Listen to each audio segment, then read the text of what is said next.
बिस्मिल्लाहिर्रहमानिर्रहीम। अस्सलामु अलैकुम। मेरी नंद का नाम सादिया था। वो खूबसूरत तो नहीं थी, रंग भी उसका सांवला था।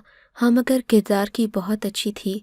लोग आजकल लड़कियों की सीरत कहाँ देखते हैं, वो तो उनका हुस्न व खूबसूरती और उनसे जुड़ी मालो दौलत देखते हैं कि शादी से क्या क्या फ़ायदे हासिल होंगे।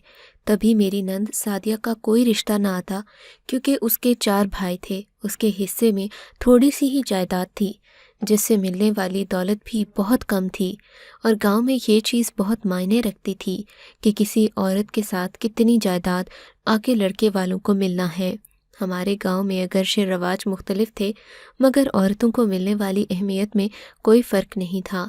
मेरी नंद की उम्र अब 27 साल हो चुकी थी, लेकिन उसका कोई रिश्ता नहीं आता था। बज़ाहिर तो लोग यही बहाना बनाते कि उसका रंग सांवला है, उम्र ज़्यादा है, लेकिन असल मजबूरी हमारी वो कम जायदाद थी जिस पर सादिया के 4 भाइयों का कब्जा था। और उनमें से एक मेरे शौहर मुनीब भी थे, जो अपनी बहन को हक देने पर तैयार ही न थे। इसी वजह से कोई सादिया का रिश्ता ना मांगता। मेरी सास इस सूरत हाल में इस कदर परेशान थी कि एक दो बार उनको दिल का दौरा भी पड़ा। डॉक्टर ने बताया कि ये परेशानी ही उनकी सबसे बड़ी दुश्मन है। अब आप इनका ख्याल रखें और इनको पेश आने वाली परेशानियां दूर करें, ताकि इनकी सेहत पर भी अच्छा असर पड़े। यही देखते हुए मुनीब ने अपनी बहन का रिश्ता ढूंढना शुरू कर दिया, लेकिन बहन का रिश्ता इतनी आसानी से कहाँ मिलता। जो भी आता सादिया को देखने के बाद रिश्ते से इनकार कर देता।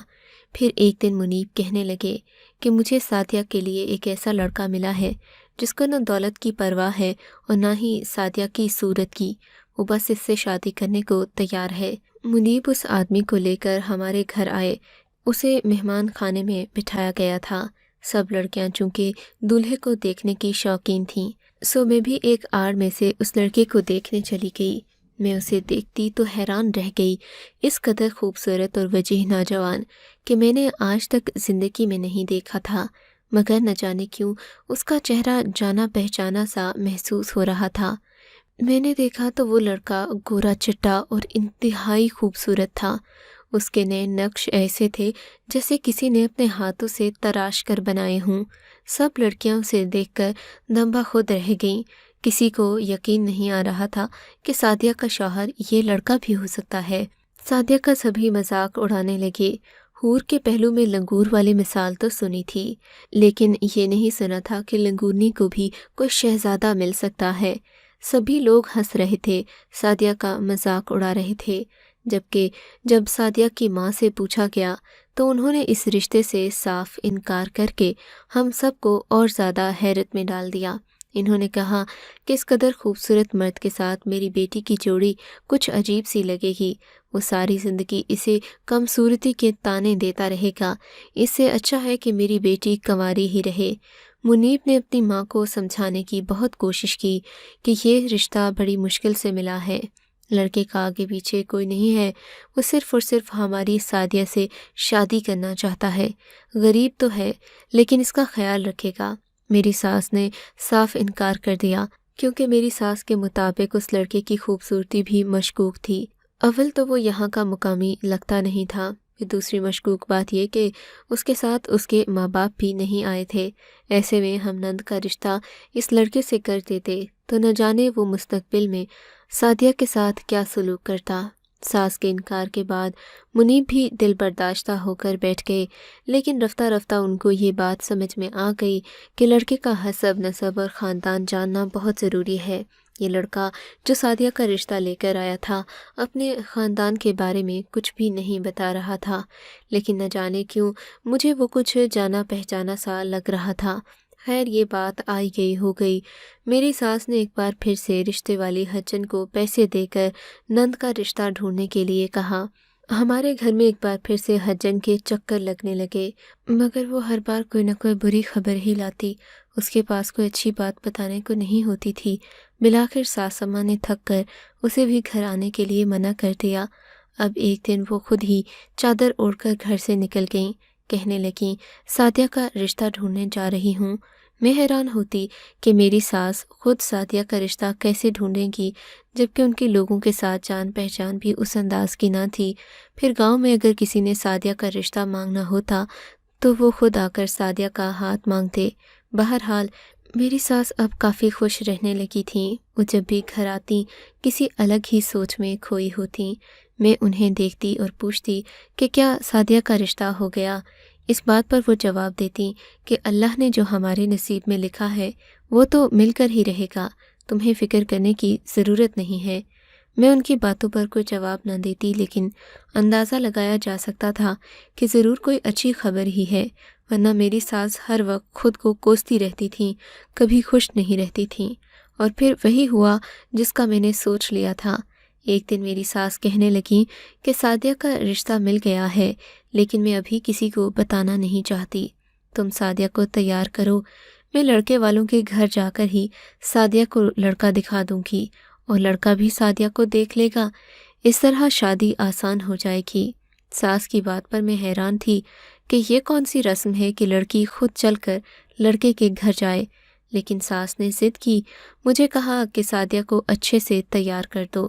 میں نے اسے سفید رنگ کے کپڑے پہنائے، اچھا سا میک اپ کر کے ساس کے ساتھ روانہ کر دیا۔ میری نند کی آنکھوں میں صرف اور صرف ویرانی تھی۔ لگتا تھا کہ اسے کچھ سمجھ نہیں آ رہا، نہ ہی وہ اس صورتحال کے لیے تیار تھی۔ نند کو کسی دلہن کی طرح میں نے تیار کر دیا تھا۔ منیب اور باقی دیور گھر پر نہیں تھے، اس لیے کسی نے ساس کو روکا بھی نہیں۔ وہ صبح 8 بجے سعدیہ کو لے کر گھر سے چلی گئیں۔ میں دن کا کھانا بنا کر ان کا انتظار کر رہی تھی کہ یہ لوگ واپس کب آئیں گے، مگر رات کے 8 بج گئے، سب لوگ گھر آ گئے، ساس اور سعدیہ ابھی تک گھر نہ آئے۔ میں پریشانی سے گھر کے دروازے کی راہ تک رہی تھی۔ سب مجھے ہی دوش دے رہے تھے کہ میں نے ان کو روکا کیوں نہیں۔ تھوڑی دیر کے بعد دروازے پر دستک ہوئی، سب بیٹے دروازے پر ہی کان لگائے بیٹھے تھے۔ میں نے جلدی سے جا کر دروازہ کھولا تو ساس پھولی ہوئی سانس کے ساتھ اندر گھر کے داخل ہوئیں۔ میں نے دیکھا وہ بہت خوش اور حیران بھی لگ رہی تھیں۔ ان کے چہرے پر البتہ اجرت کے آثار تھے۔ سب بیٹے اماں جی کے گرد اکٹھے ہو گئے اور پوچھنے لگے کہ وہ کہاں گئی تھیں اور سعدیہ کہاں ہے۔ ساس نے کسی کو کچھ بتانے سے انکار کر دیا اور اپنے کمرے میں چلی گئیں۔ تھوڑی دیر کے بعد میں اور منیب کھانا لے کر ان کے کمرے میں گئے۔ باقی دیور تو پریشان ہی بیٹھے تھے۔ منیب ان کے بڑے بیٹے تھے، اس لیے ہم ان سے یہ بات پوچھنے گئے تھے۔ تب میری ساس نے جو بات کہی اسے سن کر ہم حیران ہی رہ گئے۔ کہنے لگیں کہ سعدیہ کا کوئی رشتہ نہیں آتا تھا، اسی وجہ سے میں نے خود اس کا رشتہ ڈھونڈ لیا تھا۔ میں جانتی تھی کہ میری بیٹی کے لیے مجھ سے زیادہ اچھا کوئی نہیں سوچ سکتا، سو میں نے اس کا رشتہ ڈھونڈ کر اس کی شادی کر دی ہے۔ اب تم میں سے کوئی مجھے اس بارے میں نہ پوچھے، ورنہ اچھا نہیں ہوگا۔ میں پہلے ہی دل کی مریضہ ہوں، مجھے اور پریشانیاں مت دو۔ میں نے اور منیب نے اس شخص کا نام پوچھا، اس کے بارے میں باقی معلومات بھی لینا چاہیں، مگر میری ساس نے صاف انکار کر دیا۔ بولی کہ سعدیہ کے بارے میں جاننے کا کسی کو حق نہیں ہے، وہ میری بیٹی ہے، میں اس کے بارے میں اچھا ہی سوچوں گی۔ ہم لوگ خاموش ہو گئے، لیکن آس پاس سبھی لوگ پوچھنے لگ گئے کہ سعدیہ کہاں گئی ہے، 1 ہفتے سے نظر نہیں آئی۔ ساس نے ان کو بھی یہی جواب دیا جو ہمیں دیا تھا۔ بولی اس کی شادی کر دی ہے، اب کوئی مجھ سے اس کے بارے میں نہ پوچھے۔ سب حیران تھے کہ آخر سعدیہ کی شادی کس سے ہوئی ہے، وہ میکے کب آئے گی اور باقی رسومات کب ہوں گی۔ یہ چوری چھپے کون سی شادی ہو گئی جس کے بارے میں کسی کو پتہ ہی نہیں تھا اور نہ میری ساس بتانے کو تیار تھیں۔ خیر کچھ دن گزر گئے، میری ساس پھر سے تیار ہو کر گھر سے نکلیں۔ میں نے پوچھا کہاں جا رہی ہیں؟ بولی آج تمہاری نند کو لینے جا رہی ہوں، میری بیٹی نہ جانے کیسی ہوگی، جہاں اس کی شادی کی ہے۔ امید تو یہی ہے کہ وہ خوش ہوگی، لیکن پھر بھی میں بیٹی کی ماں ہوں، اس کے بارے میں پتہ کرنے کا حق مجھ کو ہے، تم گھر کا خیال رکھنا۔ اتنا کہہ کر وہ گھر سے نکل گئیں۔ میں خوش تھی کہ چلو اتنے دن کے بعد سعدیہ کی صورت دیکھنے کو ملے گی، اس سے میں خود پوچھ لوں گی کہ اس کی شادی کس سے ہوئی ہے، ہوئی بھی ہے یا نہیں۔ ठीक 2-3 घंटे के बाद मेरी सास सादिया को लेकर घर में दाखिल हुई तो मैं सादिया की बनावट देखकर हैरान रह गई। वो बेइंतहा खूबसूरत और दिलकश लग रही थी, सोने के जेवरात में लदी हुई थी और उसका चेहरा चौदहवीं के चांद की तरह दमक रहा था। उसके सांवले रंग का तो किसी को एहसास ही न रहा था।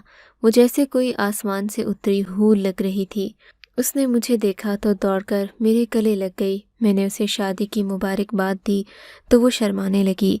मैंने उसके शौहर का नाम पूछा तो उसने नहीं बताया। बोली कि अम्मा ने मना किया है, मैं ये सब किसी को बता नहीं सकती। गांव की बाकी लड़कियां भी सादिया को देखने इकट्ठी हो गईं। सब उसके इर्द गिर्द जमा उसकी तारीफ कर रहे थे, उसकी शादी के बारे में उससे सवाल जवाब कर रहे थे, मगर सादिया ने किसी को जवाब नहीं दिया। वो सिर्फ और सिर्फ एक ही बात कहती कि अम्मा ने मेरे शौहर का नाम या कुछ भी बताने से मना किया है। हम लोगों ने उसकी खातिर तवाज़े की। सादिया को ठीक 1 दिन के बाद वापस अपने ससुराल जाना था। ससुराल जाते हुए सादिया कुछ उदास तो हुई, मगर उसके चेहरे पर खुशी के रंग नुमायाँ थे। मैं जब उसके साथ जाने लगी तो मेरी सास ने सख्ती से मुझे झिड़क दिया। बोली, सादिया के साथ कोई नहीं जाएगा, मैं इसे लेकर खुद इसको ससुराल छोड़ आऊँगी। खबरदार, जो किसी ने मेरा पीछा किया, तुम में से किसी को इसके ससुराल की भिनक भी नहीं पड़ना चाहिए। मैं हैरान थी कि मेरी सास आखिर शादी के बाद भी नंद का रिश्ता और ससुराल क्यों छुपा रही हैं, इसमें राज क्या है। सब लोगों के जहन में यही सवाल था, पर हम लोग कुछ कर नहीं सकते थे कि सास दिल की मरीज़ा थीं। उनसे परेशानी वाली बात करना उनकी मौत को दावत देने के मुतरादिफ था। 1 हफ्ते के बाद सादिया दोबारा मेरी सास के साथ घर आई। अब की बार तो उसके ठाट बाट देखकर सच बात है कि मुझे भी हसद होने लगा था। वो इस बार भी सोने के जेवरात में लदी हुई थी और इस बार जो जेवरात उसने पहन रखे थे वो मुख्तलिफ थे। उनका डिज़ाइन और रंग भी मुख्तलिफ था, मतलब कि ये और जेवरात थे। सब लड़कियां अपने दांतों तले उंगलियां दाब कर रह गई थीं, जबकि मुझे भी अलग से ताने मिलने लगे कि मुझे अपनी नंद का ससुराल भी नहीं मालूम। तब मैं कहती कि जब उसके भाइयों को नहीं पता तो मुझे कैसे मालूम होगा। खैर, मैंने लोगों के ताने सुन सुनकर सोच लिया कि मैं मुनीब से इस बारे में ज़रूर बात करूंगी कि वो अपनी माँ से पूछें आखिर सादिया का शौहर कौन है, हमें ये बात बताई क्यों नहीं जा रही। गांव के लोग अजीब अजीब बातें बना रही हैं। रात को मैंने मुनीब से ये बात की तो वो कहने लगे कि तुम इस सब का जिक्र अम्मा से मत करना, मगर मैं खुफिया तौर पर तहकीक कर रहा हूँ कि अम्मा सादिया को लेकर कहाँ जाती हैं और इसका ससुराल कहाँ है। तुम बिल्कुल भी फिक्र नहीं करो, कुछ ही दिन में मैं इस बात का पता लगा लूँगा कि अम्मा कहाँ जाती हैं। इतना तो मैं जान गया हूँ कि वो सादिया को लेकर गांव से बाहर एक लारी अड्डे पर जाती हैं, वहाँ से शहर जाने वाली बस में बैठती हैं और फिर आगे का मैं नहीं जान पाया, क्योंकि उस वक्त अगर मैं उसी बस में बैठता तो अम्मा को शक हो जाता और वो बेटी को लेकर वापस यहाँ आ जाती। मगर अब मैं किसी और शख्स को अम्मा के पीछे भेजूंगा तो वो ये पता करके आएगा कि अम्मा कहाँ जाती हैं। मुनीब की बात सुनकर मैं खुश हो गई। उनका मंसूबा वाकई अच्छा था। सास को पूछने से बेहतर था कि हम खुद इस बात की तहकीक करते। 2 दिन गुजरे थे कि मेरी सास की तबीयत बहुत ख़राब हो गई। उनको दिल का दौरा पड़ा, उन्हें हस्पताल लेकर जाना पड़ा। सास को आईसीयू में एडमिट करवाने के बाद डॉक्टर ने हमें बताया कि उनकी तबीयत बहुत ख़राब है, उनकी ज़िंदगी के दिन गिने चुने रह गए हैं। दिल का दौरा पड़ने के बाद से इन्होंने एहतियात नहीं की और लंबा सफ़र भी काटती रहीं, जबकि उनको ज़्यादा चलने फिरने और चढ़ाई चढ़ने की इजाज़त नहीं थी। डॉक्टर ने उन्हें मामूली वॉक करने को कहा था, लेकिन वो सख्त मुशक्क़त करती थी, जिसके बायस उनके दिल को और नुकसान हुआ था। मैं ये जानकर बहुत परेशान थी। मुनीब की तो आंखों में आंसू उतर आए थे। मुनीब लोगों के वालिद भी उन्हें कम उम्री में ही छोड़कर दूसरे जहां जा बसे थे। अब एक माँ थीं और उनको भी दिल का दौरा पड़ गया था। वो बिस्तरे मर्ग पर थीं। सब बेटे उनके आसपास जमा थे। वो अपनी आखिरी सांसें ले रही थीं। तब उनके मुंह से सिर्फ और सिर्फ सादिया का नाम निकल रहा था, मगर हम में से कोई नहीं जानता था कि सादिया कहाँ रहती है, उसके घर का पता क्या है। बिला आखिर सास को मजबूरन अपने बेटों के सामने राज खोलना ही पड़ा। इन्होंने मुझे अलमारी से एक चर्मी बैग उठाने को कहा। मैं वो लेकर आई। उसे खोला तो उसमें एक कागज़ था जिस पर सादिया के घर का पता लिखा हुआ था। ساس نے ہمیں اشارے سے بتایا کہ ہم اس پتے پر جا کر سعدیہ کو گھر لے آئیں تاکہ وہ ماں کا آخری دیدار کر سکے۔ اماں جی کی حالت بہت بری تھی، مگر منیب کہنے لگے کہ سعدیہ کو لینے جانا ہے تو تم بھی میرے ساتھ چلو۔ مجھے ڈر ہے کہ سعدیہ کے سسرال والے مجھے پہچاننے سے انکار نہ کر دیں، کیونکہ اماں نے تو ہم میں سے کسی کا تعارف بھی ان سے نہیں کروایا، تو وہ مجھے نہیں پہچانیں گے، سو تم بھی ساتھ چلو، ورنہ وہ شاید سعدیہ کو نہ آنے دیں۔ میری بھی ساس اس معاملے میں متفق تھیں۔ خیر، میں اور منیب گھر سے نکلے اور اس پتے پر چلنے والی گاڑی میں بیٹھ گئے۔ وہ شہر کو جاتی ایک گاڑی تھی جس میں شاید میری ساس بیٹھ کر میری نند کو لینے جاتی تھیں۔ یہاں سے ایک ہی گاڑی چلتی تھی، سو ہم کبھی اپنی ساس کا پیچھا خود نہیں کر سکے اور باعتماد شخص ڈھونڈنا کافی مشکل تھا۔ خیر، ہم لوگ پوچھتے پاچھتے اس پتے پر پہنچ گئے تھے جو ایک چھوٹے سے قصبے میں واقع تھا۔ یہ قصبہ ہمارے گاؤں سے تھوڑا ہی دور تھا، مگر ساس کسی کو بھی یہ بتانا نہیں چاہتی تھیں کہ ان کی بیٹی کی شادی کس سے ہوئی ہے، سو وہ شہر والی گاڑی میں بیٹھتی اور دوبارہ گاڑی بدل کر اسی قصبے جاتی۔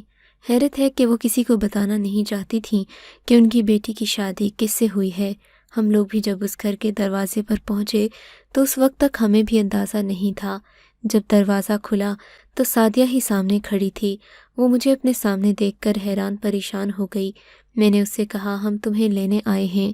وہ وجہ پوچھنے لگی تو ہم اس کے گھر کے اندر چلے گئے۔ سعدیہ نے ہمیں عزت سے بٹھایا، مگر حیرت کی بات یہ تھی کہ گھر میں سعدیہ کا شوہر نظر نہیں آ رہا تھا۔ ایسا لگتا تھا وہ یہاں اکیلی رہتی ہے۔ سعدیہ، تمہارا شوہر کہاں ہے؟ میں نے حیرت سے پوچھا۔ میرا شوہر، اس سے اماں نے سب کو ملنے سے منع کیا تھا، اس لیے میں تم لوگوں کو اس سے ملنے نہیں دے سکتی۔ ہاں، میں اماں کی طبیعت خراب ہے، ان سے اجازت لے کر تم لوگوں کے ساتھ چلتی ہوں، سعدیہ نے کہا اور یہ کہہ کر اندر والے کمرے میں چلی گئی۔ شاید کہ اس کا شوہر اندر کمرے میں موجود تھا۔ مجھ سے رہا نہیں گیا، میں اس کے پیچھے پیچھے اس کے کمرے میں جانے لگی۔ منیب نے مجھے منع کیا اور اسی لمحے سعدیہ کمرے سے باہر آ گئی۔ اس کا چہرہ سپاٹ تھا۔ چلیے بھابھی، اب ہمیں چلنا چاہیے، میرے شوہر نے مجھے اجازت دے دی ہے۔ اتنا کہہ کر اس نے معمولی سی تیاری پکڑی اور چھوٹا سا بیگ لے کر باہر آنے لگی۔ میں اور منیب گھر کے دروازے کے باہر کھڑے تھے۔ تب اس نے اپنے شوہر کو آواز دی کہ وہ آ کر دروازے کو اندر سے کنڈی لگا کر بند کر دے۔ دروازے کے باہر ہلکی سی جالی تھی۔ آواز سن کر اس کا شوہر جلدی سے باہر آیا اور دروازہ بند کرنے لگا۔ میری نند نے اشارہ کیا کہ میں اسے نہ دیکھوں، مگر میں تو یہ راز جاننا چاہتی تھی، سو میں اور منیب رخ ادھر کر کے کھڑے ہو گئے اور پھر اس کے شوہر پر نظر پڑتے ہی ہم دونوں کی جان نکل گئی۔ یہ تو گاؤں کا لال بہادر خان تھا جو کسی اور علاقے سے اس گاؤں میں آیا تھا اور لوگوں سے بھیک مانگا کرتا تھا۔ اس نے امیروں غریبوں ہر ایک سے اپنی بھیک مانگی اور خیرات کے نام پر یہ کافی پیسے جمع کرتا گیا۔ ایک بار گاؤں کے لوگوں نے پتہ لگایا تھا کہ وہ لاکھوں روپے کی جائیداد کا مالک ہے اور یہ سب اس نے بھیک مانگ کر اکٹھا کیا ہے۔ سب لوگ حیران ہو گئے تھے۔ خان بہادر کو یہ جان کر سب نے بھیک دینا بند کر دی اور وہ گاؤں سے چلا گیا تھا۔ خدا جانے کہ اس نے اتنی جائیداد کا کیا کیا تھا اور وہ ہماری ساس کو کیسے ملا، اس نے یہ لت کیسے چھوڑی اور اس کی شادی میری نند سے کیسے ہوئی۔ یقیناً اگر میری ساس میری نند کی شادی لال بہادر خان سے کرنے کا کہتی تو سبھی لوگ اس بات پر ناراض ہوتے، کیونکہ وہ ایک بھکاری تھا، مگر اللہ کے دربار میں توبہ قبول کی جاتی ہے تو پھر انسانوں کو بھی دوسروں کی غلطیوں کو معاف کرنا چاہیے۔ میری ساس نے بھی لال بہادر خان کی توبہ کی یقین دہانی کرتے ہوئے اپنی بیٹی کی شادی اس سے کر دی کہ لال بہادر خان بڑا ہی مشہور اور جانا پہچانا شخص تھا۔ آس پاس کے قصبوں میں سبھی اسے پہچانتے تھے، سو کوئی اسے اپنی بیٹی دینے کو تیار نہیں تھا۔ تب لال بہادر خان نے میری ساس سے منت کی تو انہوں نے اپنی بیٹی لال بہادر خان کے ہاتھ میں دے دی اور اب وہ عیاشی کی زندگی گزار رہی تھی، شاید ان سے بھی زیادہ آرام دہ زندگی جن کے شوہر لال بہادر خان جیسوں کو بھیک دیتے ہیں۔ بے شک جو قسمت میں لکھا ہوتا ہے وہ ہو کر رہتا ہے۔ آپ کو اگر یہ کہانی اچھی لگی ہے تو اس ویڈیو کو لائک کیجیے اور اس طرح کی مزید کہانیاں سننے کے لیے ہمارے چینل کو ضرور سبسکرائب کیجیے۔ کہانی سننے کا شکریہ۔ آپ سے ملاقات ہوگی اگلی ویڈیو میں، تب تک کے لیے اللہ حافظ۔